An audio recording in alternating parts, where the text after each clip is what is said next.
Ah, getting closer to the place that we're supposed to be. Ladies and gentlemen, who won the game for the Eagles? Who put the cross the T and put the dot over the I?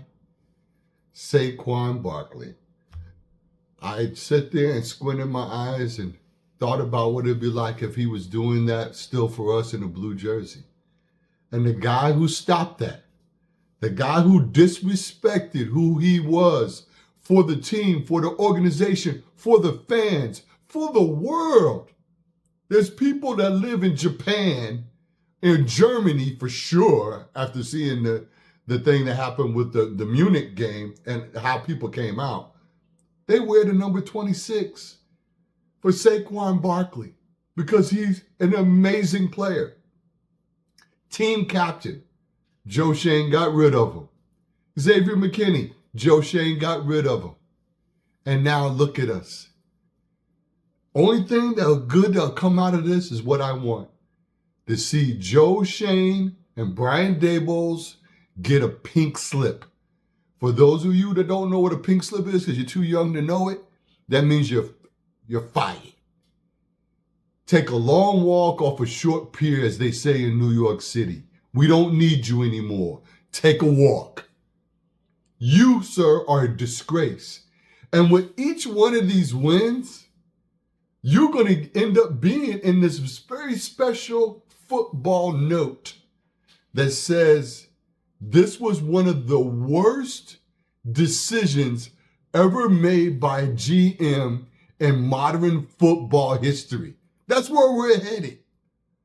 And the only thing that the Giants have to hang their hat on this week is that they're not playing. I used to make the joke when the Giants actually had some type of a team. When we're on a bye week, that means it's a win. Now I can't even say that. And we're coming into this with only 3 possibilities that can happen at quarterback. You continue down the road of your $40 million guy year that you said on Hard Knocks. And oh, by the way, they are killing Joe Schoen on Twitter, on Instagram, on TikTok, showing the excerpts from that video and him saying these will be famous words. What do I look like having a $40 million a year quarterback handing off to a $12 million running back? Like a very smart guy, but you're stupid. And that's why you got rid of the most important asset to your ability to keep your job going into this year. And this will be the reason why you have to go. People are losing their mind. I got a screenshot from 2 weeks ago from my beautiful girlfriend that showed a guy saying that he is he has been a ticket holder for 60 years in his family. Some ridiculous number. He tried to call media relations. He tried to call John Mara's office. He tried to get in touch with whoever he couldn't get in touch with anybody. They do not want to hear from us about your poor decision-making process. And this goes all the way to the top to John, because you had an opportunity in Hard Knocks to say, no matter what it takes, we have to keep Saquon.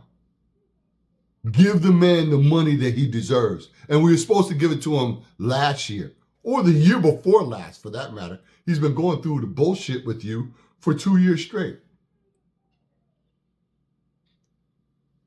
So here we are, and the Giants are going to come off of their bye week, and they either continue to play Daniel Jones, which to me, it's like, you know how you have a pair of tires and you know they're getting ready to go, but they're still relatively safe, so you'll burn them out and use them anyway? I would tell you to do that at this point. But understand something. The guy that's going to give you a little bit of hope and has been training and working really hard, and he's got his family and his friends and all his people around there, and he grew up a Giants fan, Tommy DeVito. Tommy DeVito, the same guy, if you don't know, and you can look it up on YouTube, took the University of Illinois in the Big Ten, which is always at the bottom of the Big Ten generally, and took them to a bowl game. He didn't win, but he played one hell of a season.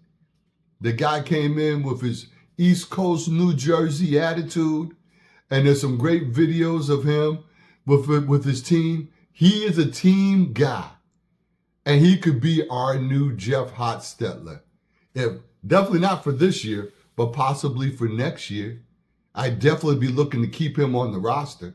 The two people we need off the roster is Joe Schoen and Brian Daboll. And who do you put in his place? I'm going to say it in every damn video. I know you're sick of me saying it. I'm going to keep saying it. Louis Riddick and Brian Flores. Brian Flores is defensive coordinator with the Minnesota Vikings. You see what they're doing. And Brian Flores is the same guy that was head coach for Miami and started the season 0-8 and turned that whole team around that they won out all 8 games and got fired anyway by that bum owner down there. Great, fantastic. You cleared the way for a guy that's from the Bronx that can come in or lived in the Bronx to come in and play. You got rid of the guy that lived in the Bronx too and Saquon Barkley. Maybe we need to get rid of you and get some real people to understand the essence of New Yorkers and the tri-state area. Okay? You got people in Connecticut. They don't got a football team in Connecticut. They rock in the Jersey. You only get down to South Jersey when it starts flipping over to Eagle jerseys now because it's so close to Philly. All right? We have an opportunity here if we do the right thing and get rid of this freaking guy who has destroyed everything that we could have had this year. And this was our best chance to have it in probably 7 to 10 years when you look data point to the type of people that we had and the energy that was there. So I just wanted to take a moment with my people out here, the people that are true Giants fans, people that are just fans of the NFL, and people that are fans of Saquon Barkley. All right? And you know what? I think the Commanders have a fantastic team. They played it hard. There was a couple of plays that, both sides did that I didn't necessarily agree with. But the one thing you didn't see is what we saw in Munich. And by the way, the Giants were favored over the Panthers 6.5 by Vegas. Vegas doesn't make mistakes. All the data said the Giants should have went through them like crap through a goose, and they didn't. Because you got a moron in Daboll that calls a flea flicker on 3rd and 1. 3rd and 1. And it's funny, like when you go and you scroll through your phone, whether it be on Instagram, on TikTok, or on X, Twitter, whatever you want to call it, YouTube, you go to the Google feed on your phone, and it'll say, like for me, because I put the Giants as one of the things, so that Google always gives me the Giant news. They at first 1, 2, 3, 4, 5 games, they got to make it through it. Now they're calling for his head. What do you think's going to happen if the Giants don't win any more games? Would you retain a guy who got rid of your very best player that you've seen in 6 years? Would you keep that guy? All right. I had to get it out of my system. I was cheering for Saquon. I lost my mind momentarily because when he scored the first touchdown, I jumped up and did my "Let's go New York Giants." And then I had to say, oh, wow, he's not a Giant anymore. Let's go Eagles. And because of Saquon. And believe me, there's very few times in my life that I will ever say that phrase, "Let's go Eagles." But in this particular case, let's go Eggs. Let's go Eagles. Let's go Saquon Barkley, a tremendous person, a good person, a captain of the team, a true leader, an incredible and special athlete. And the last thing in the world is a paper shuffling corporate geekazoid F-boy to go and get rid of the guy and completely tank any chance we had for our season. And if you had any amount of sense or forethought, you would have franchise tagged Daniel Jones even after this making it to the playoffs. And at the very least, you give him a 2-year contract with a much reduced amount of money based on your performance vectors. Maybe you backload it that if he gets you in the playoffs again, boom, this is what you get. Because the next year he gives you 6-11 and he gets hurt. And anybody's had neck injuries over and over again, unless you're going to be gangster like Peyton Manning and get a spinal fusion of your neck in order to come back and play for Denver and win a Super Bowl, your ass is basically done. You know, you're going to be put into the dustbin of history.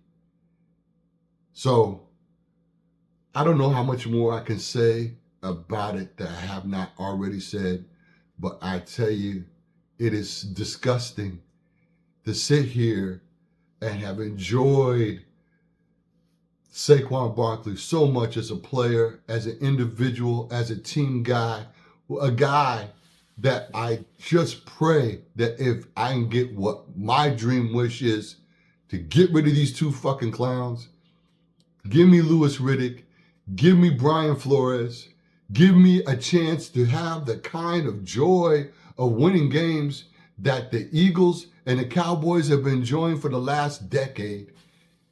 But with our special ability to make it into the playoffs and take it to the top. And my dream is that 2 years from now, Saquon Barkley will be a free agent and the Giants do the right thing by this man and give him a solid, at bare bones, 2-year contract so he can finish his career as a New York Football Giant. That would be my dream come true. Because to sit here and watch this guy, it's been pleasurable because I can picture Joe Shane at home and he's somewhere in his big, beautiful house in New Jersey, his multi-million-dollar crib, and he's sitting there. Maybe he's with his family. As son, I have more faith in that young man laying on the couch, flipping the ball in the air and talking about get Jaden Daniels, get this one, get that one. Only the girls like J.J. McCarthy because he's cute and blah, blah, blah. He would have kept Saquon over your dumbass who's supposed to be the football expert. Okay? I have more faith in your son. And I hope some way, somehow, your son sees this. Because I'm quite sure he's probably sitting down there and got his arms folded and looking at him like, you shit the bed on this one, Dad. You got rid of their best guy. And he's destroying you now. He's destroying you. But make no mistake, if you think for 1 second that Saquon wouldn't be almost equally as good in this year, you're mistaken. The offensive line is better. If Tyrone Tracy can find it through the hole, you know Saquon can. And the only thing that would be holding the team back is the fact that you got Brian Daboll that has such horrible play calling that's so vanilla that it boggles the imagination on how vanilla it is. You can see everything coming a mile away. You go back. I challenge anybody that's a Giants fan to go back and look at all the games from Minnesota, where we got our asses handed to every other game. And look how many times you threw the tight end. Look how many times you did something different. Look how many times you set up for a screen pass. Look how many times you actually moved Daniel Jones out of the pocket. Get some short yardage plays to give him some chance of feeling comfortable in the pocket or moving around in it. How many times did you do a different configuration? In the game against the Panthers, he had Daniel Jones, and then here's Tyrone Tracy in I formation over and over and over again. And meanwhile, I'm watching when the KC plays, when the Eagles play, when Minnesota plays, when Tampa Bay plays, when these are all NFC teams utilizing the tight ends in a premium fashion, moving the pocket, throwing short flare patterns and whatnot out of the backfield, giving you some oddball configurations. I'm watching Kansas City or the Eagles. I don't know which one it was earlier in the season. They lined up 2 tight ends on each side of Jalen Hurts. I believe it was the Eagles. It was Jalen Hurts. And the guy, because it was in the red zone, he goes, he almost said, what the F is this? Because it was an unusual thing. But now that throws the defense off because you're doing something different and all these different things. I don't know what they practiced on. I don't know what they worked on. And then you add to it that Daniel's out of his depth, that you have Neighbors, and you had Wan'Dale Robinson wide open in a couple of plays that could have changed the dynamic of the game. I could go all day. It gets tiresome, but it gets tiresome going in with the hope in August when the camp happens and you get the preseason games and you get excited and you say, yeah, this year's the year that we get involved. You know, I'm at a stage where if I could get 2 or 3 years at 10 or 11 wins, go into the playoffs and get a win or a loss, but just to make it to the playoffs, I would have a certain level of satisfaction than to see all this energy and positivity throughout New York Giants Nation, and to get delivered dog shit year after year after year. And that falls on John Mara. You know, there was a long time they had all these different people. There was a little nepotism going on there with some family members that were in decision-making processes. And it was the appearance of bringing in Joe Schoen and Daboll's and really kind of restructuring the way the Giants organization moved that gave me hope that we were now going to get on a more intense and professional level in the way we were doing things. What we have is just the opposite. Just the opposite. So that's really all I got. I continue to like and subscribe. This is therapy for me. You can come and watch these therapy sessions. My great hope is that we're going to come out on the other side of this for the new year and be better than what we are. All we can now hope to root for is individual plays and individual things that happen, because this team, I think, is still playing for each other, but I think that's about ready to go. And if we lose these next couple of games, it'll basically be season over. Unless something dramatic happens, and there's nobody can do more drama better than the Giants. I call them the cardiac kids, and I would love to see Tommy DeVito come in and be competitive, even if he doesn't win the game, keep us in the game, and where we can't point at the quarterback and say he missed this guy because he was wide open, that we can make some things happen, that maybe Brian Daboll will probably wake up and be told by somebody upstairs, like John Mara, hand the playbook back to Mike Kafka, because we're better off with Kafka at this point.